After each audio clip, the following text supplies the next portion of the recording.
Hey everybody, welcome to our guide on the L110. Again, the L110 is a great all-rounder LMG. It's the first one that you unlock.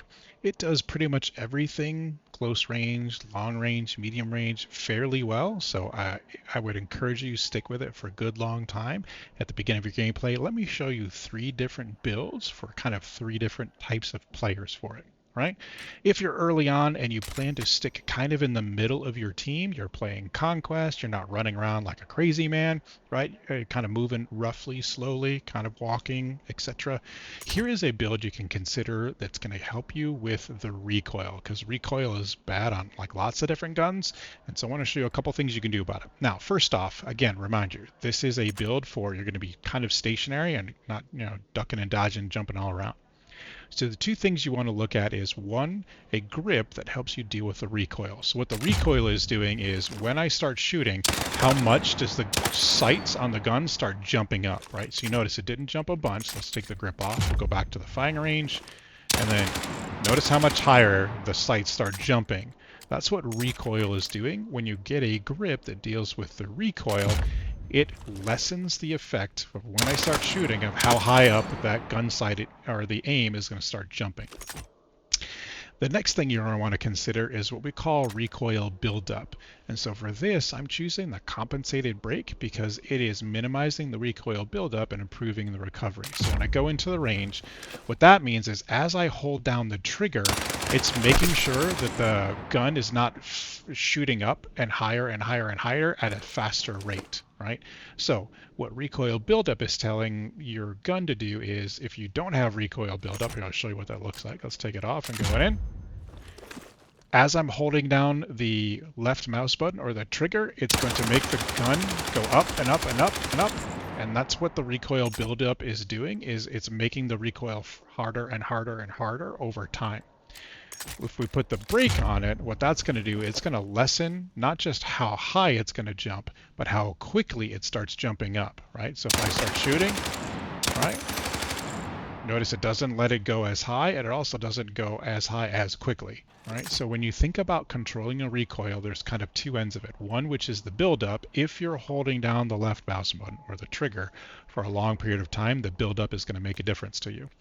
And then likewise, the initial recoil, which is like as soon as you start shooting, how high that your sights are going to jump up.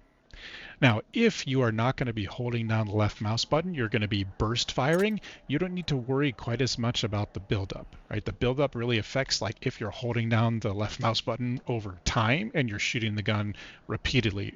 This is really what LMGs were meant to do. You'll also notice that I'm not choosing the suppressor, the light and suppressor. The light and suppressor, it does deal with the recoil buildup and keeps you off the minimap, but in your early stages, you haven't locked that particular suppressor for quite some time.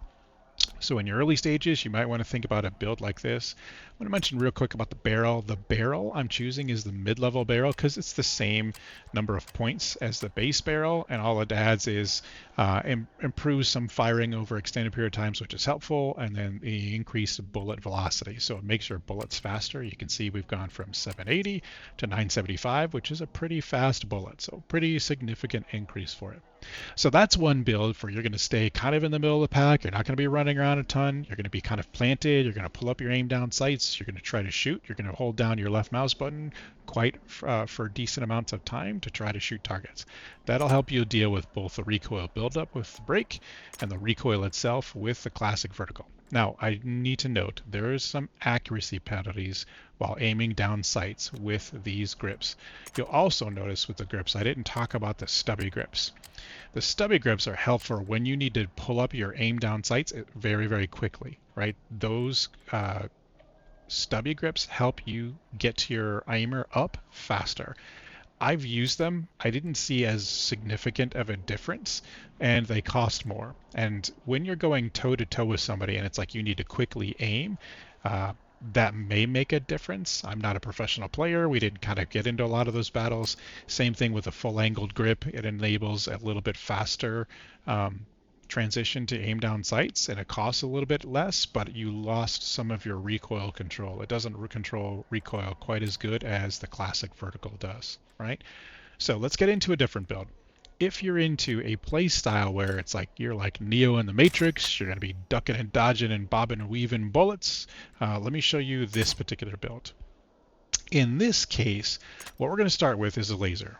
There are two different blue lasers. One blue laser where you're going to do some hip firing, right? Maybe you're playing a very aggressive style of the L110. You might want to grab that one. I'm not going to play an aggressive style where I'm going to be hip firing a bunch. I am going to be aiming down sights, and we're going to be kind of bobbing and weaving.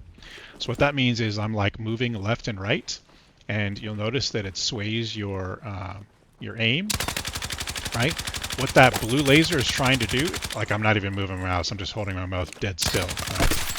What it's trying to do is to try to help your bullets stay on track. And so when you try to aim, it's a little bit easier for you to try to, there, let's click out of the menu and go back in so we don't lose all of our time watching me reload, right? It allows you to keep your aim on the target even though you're bobbing and weaving. So that's what that blue laser is doing. Now, in conjunction with that, L110 also has this fluted barrel, which also adds a bonus to accuracy while moving. And it happens to also allow me to aim down sights quicker. So the combination of the two of those allows me to aim quicker and have better accuracy while I'm ducking and dodging and weaving. All right.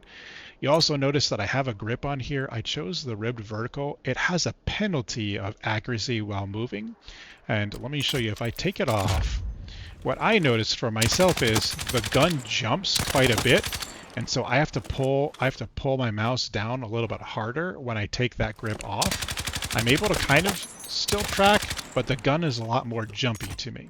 Versus when I put the moderately reduced recoil, when I go in here, I found it's easier for me to keep, even if I'm just purely holding down the left mouse button, which we're going to talk about burst firing in a second. That grip helped me deal with that initial recoil where the gun starts jumping as soon as I start firing bullets. Now, the reason that's important to me in this build, because I'm using the blue laser, I'm aiming down sights, I'm bobbing and weaving, and I have the fluted barrel.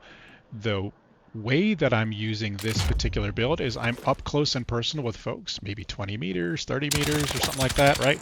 And I'm trying to dodge some of their bullets and take them down. I'm taking them more head on, and I need the ability to control that initial shot because I need to tear them down very quickly, and I'm moving at the same time, right? I'm going to be kind of a little more by myself. I'm not stationary. That's why I chose those particular attachments.